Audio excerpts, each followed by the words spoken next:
Halo sahabat Komsos dan saudara-saudara terkasih dimanapun Anda berada. Salam jumpa lagi bersama saya Pastor Samuel dalam acara podcast Kasih Katekese Singkat dan Hidup dari Keuskupan Agung Makassar.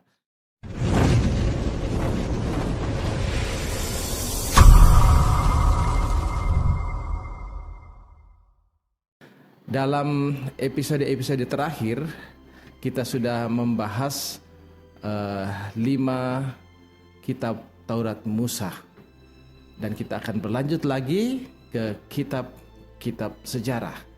Dan masih bersama dengan Pastor Aidan Putra Sidik, kami berdua akan berbincang-bincang santai mengenai kitab-kitab sejarah. Apa kabar Pastor Aidan? Kabar baik Pastor, selamat berjumpa lagi. Saya senang sekali lihat Pastor Aidan kalau kita podcast ya kitab suci ya. Apalagi dengan penampilan seperti ini, pakai baju-baju kemeja biasa, tidak kelihatan imamnya ya. Yang kelihatan itu cakepnya. Waduh, jangan begitu dong. Cakep seperti saya. Oh. Ya. Tapi kalau saya cakep itu cacat kepala. Tapi kalau Pastor Aidan betul-betul memang cakep ya. Dia banget cakep benar juga. Iya, baik Pastor, kita kembali ke laptop. Iya, laptop. Ya. Saat ini kita akan bincang-bincang mengenai kitab sejarah. Kita tahu bahwa kitab sejarah itu semuanya ada 12 ya. Ada kitab Yosua, ada Hakim-Hakim, ada Rut, ada 2 Samuel, 1 dan 2 Raja-Raja, 1 dan 2 Tawarit, Esra, Nehemia dan Ester. Nah, mengapa kitab-kitab ini disebut kitab sejarah? Bisa ceritakan kepada kita? Ya, baik Pastor, terima kasih. Ini disebut setelah Taurat, sekarang kita masuk dalam blok kedua dari kitab suci Perjanjian Lama, yaitu tentang kitab sejarah. Kenapa disebut kitab sejarah? Karena isi dari kitab-kitab ini berbicara tentang sejarah umat pilihan Allah ini, kemudian memasuki tanah terjanji, mendapatkan tanah itu, tinggal di sana, membentuk kerajaan, sampai nanti kehilangan kembali tanah ini, dan ketika mereka dibuang ke Babilonia. Jadi sebenarnya ada 4 kitab pokok yang dikatakan kitab sejarah itu, yaitu kitab Yosua, kitab Hakim-Hakim, kitab Samuel, dan kitab Raja-Raja. Jadi kitab Yosua berbicara tentang mereka mendapatkan tanah ini. Kitab Hakim-Hakim berbicara tentang ketika mereka menduduki tanah itu, yang memimpin itu adalah para hakim silih berganti. Lalu dalam kitab Samuel itu mereka kemudian membentuk kerajaan, di mana raja pertama itu adalah Saul, raja kedua itu adalah Daud, di mana mereka mendapatkan masa kejayaan karena semua suku dipersatukan, musuh-musuh mereka juga dikalahkan.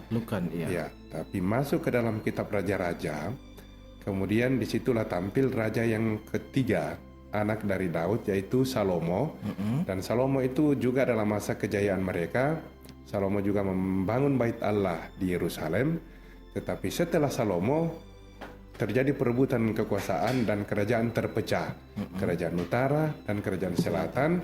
Kerajaan utara dihancurkan oleh Syria. Kerajaan Syria tahun 722.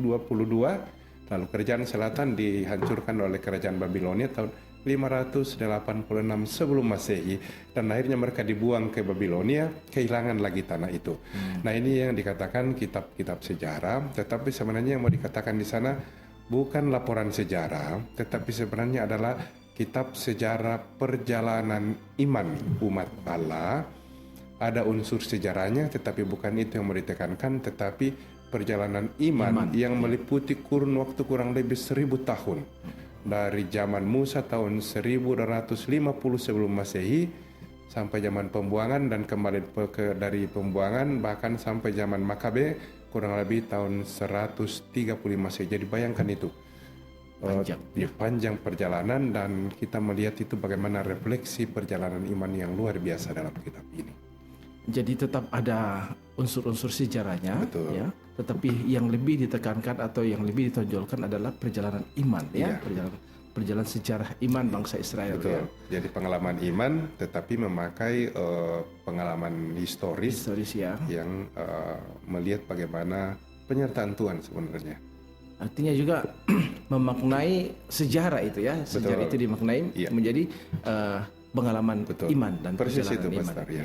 Jadi hidup ini tidak berjalan otomatis begitu, Ya. tetapi ternyata kalau kita lihat dari kacamata iman, Ya. ternyata ada rencana Tuhan di balik semuanya ini.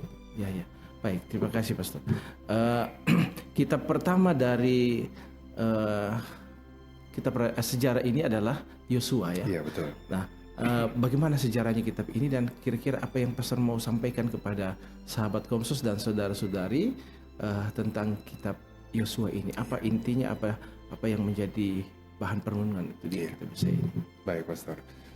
Jadi setelah 5 kitab Taurat Musa, Kejadian, Keluaran, Imamat, Bilangan, Ulangan, sampai di Ulangan itu kan berkisah tentang Musa hanya memandang tanah terjanji. Ya. Dan dia meninggal di dataran Moab, sekarang daerah Yordania. Dan yang meneruskan mengantar umat perjanjian lama ini, umat pilihan Allah ini memasuki tanah terjanji Kanaan adalah Yosua, penerus dari Musa. Dan ketika mereka memasuki tanah terjanji, tanah Kanaan, kota pertama yang mereka rebut adalah kota Yeriko. Ya. Dan cara perebutan kota Yeriko itu kan ajaib sekali. Ya. Mereka mengelilingi kota itu selama 7 kali, dan kemudian sangkakala ditiup para imam dan runtuhlah tembok kota ini. Nah, persis sebenarnya yang mau dikatakan di sini adalah apa? Tanah terjanji ini bukan didapatkan karena usaha manusia Semata, semata, tetapi semata-mata karena pemberian dari Yang Maha Kuasa. Maka itu dilukiskan dengan sangat ajaib, tetapi yang mau disampaikan di sana adalah ini adalah pemberian gratis dari Allah, sehingga punya konsekuensi yang luar biasa nanti. Jadi kalau mereka mendapatkan tanah ini adalah pinjaman dari Tuhan. Maka bukan hanya untuk kita, tetapi bernilai sosial, ekonomi. Contohlah, ada kan aturan di antara mereka pada tahun ke-7 itu hasil ladang jangan diambil pemiliknya, tapi diberikan untuk anak-anak yatim piatu, janda, orang asing, dan orang yang tidak mampu. Nanti kalau bertanya, lalu apa yang dimakan pemiliknya? Dari tahun ke-5, tahun ke-6 mereka sudah persiapkan, sehingga tahun ke-7 itu kemudian itu adalah milik orang yang tidak mampu. Jadi nilai sosial sangat kuat. Yang kedua adalah tahun Yobel, apalagi ini kan tahun jubileum ini tahun Yobel. Pada tahun ke-50, kalau ada orang gadaikan tanahnya sama kita atau jual, itu kan dia tidak mampu. Tapi pada tahun ke-50 wajib untuk diberikan kembali. Karena apa? Kalau kau tidak kembalikan, dia akan tetap miskin. Tetapi kalau kembalikan, dia akan bisa hidup lagi dari itu.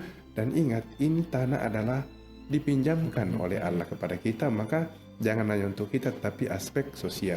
Hal yang lain adalah, ada aturan dalam Taurat dikatakan, kalau ada orang asing di antaramu, jangan pernah biarkan terlantar. Karena apa? Ingat kalian dulu juga adalah orang asing di Mesir. Karena itu, berikanlah dia perlindungan dan tumpangan. Jadi pengalaman sulit masa lalu mengajar mereka untuk mencintai dan mengenal apa arti kasih Allah pada mereka. Dan karena itu mereka dipanggil juga untuk belajar saling mengasihi, terutama yang. Jadi ini menarik. Jadi inti dari kitab Yosua adalah mereka merebut tanah itu, membagi tanah itu di antara 12 suku bangsa umat pilihan Allah ini. Ya. Menarik untuk didalami, Pastor, mengenai perebutan itu dan dipimpin oleh Yosua ya. Betul. Nah, tadi Pastor mengatakan Musa yang mengantar bangsa Israel dari Mesir ya menuju ke tanah Kanaan.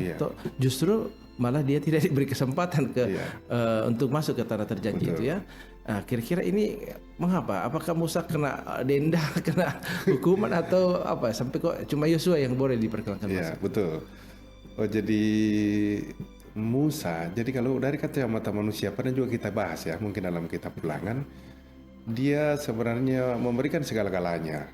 Berjuang melawan Firaun, menghadapi pemberontakan umat pilihan ini dalam perjalanan di padang gurun, harus berjumpa dengan Allah, memberikan yang terbaik, tetapi endingnya adalah dia tidak masuk dalam tanah terjanji.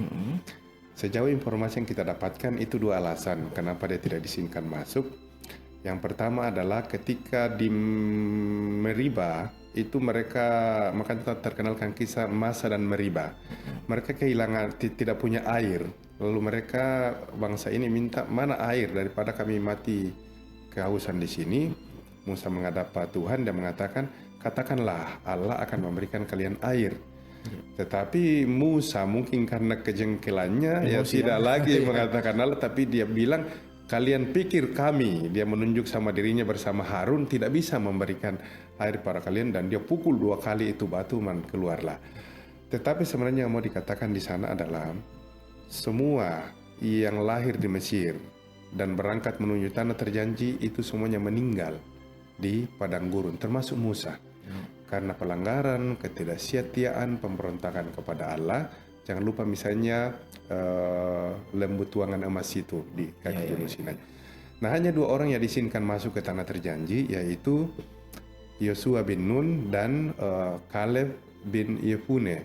Karena 2 orang inilah ketika diutus oleh Musa, yang 10 utusan ini mengatakan kita tidak bisa masuk tanah Kanaan karena persenjataannya lengkap, orangnya kuat, kita tidak bisa kalahkan.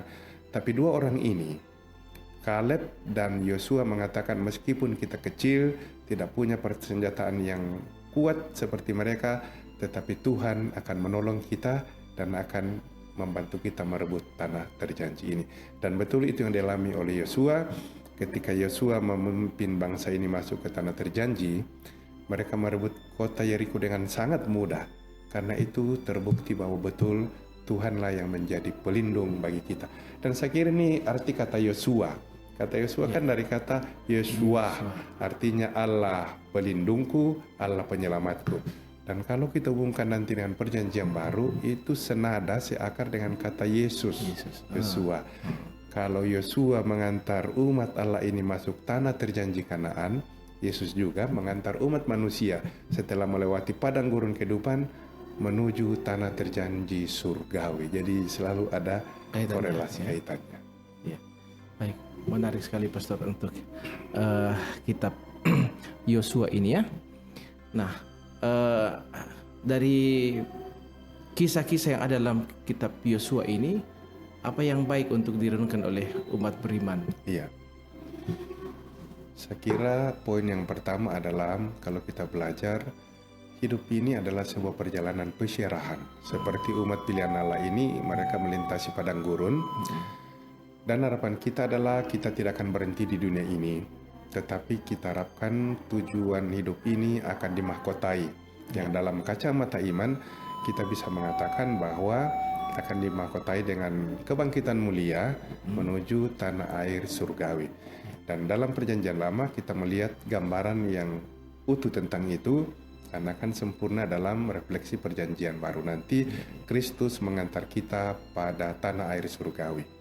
Poin berikutnya adalah kalau orang percaya pada penyelenggaraan yang ilahi, tuntunan Tuhan dalam hidup ini, mungkin banyak pengalaman jatuh bangun, kelemahan, dosa, tetapi kalau orang punya iman, dia akan sampai pada titik refleksi. Tuhan tidak akan membiarkan dia hilang binasa, Tuhan tidak akan membiarkan dia sendirian, tetapi dia akan menuntun dalam setiap langkah kehidupan ini.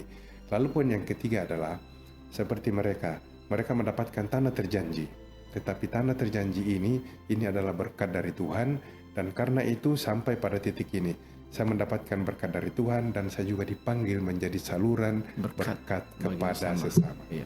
Khususnya yang kecil, yang membutuhkan, miskin, difabel, dan ya. termarginalkan. Ya. Baik, Pastor Edan, terima kasih untuk penjelasan dan uraian-uraian, termasuk refleksi-refleksi iman yang bisa kita petik dari kitab Yosua ini. Sahabat Komsos dan saudara saya terkasih, terima kasih untuk perhatiannya pada podcast di Kitab Sejarah, khususnya di kitab Yosua ini. Sampai berjumpa di podcast berikutnya untuk membahas kitab Hakim-Hakim. Ya. Iya, Ustaz. Sampai ketemu Pastor. Terima kasih untuk Terima kasih. hari ini. Sampai jumpa lagi di episode berikutnya. Amin.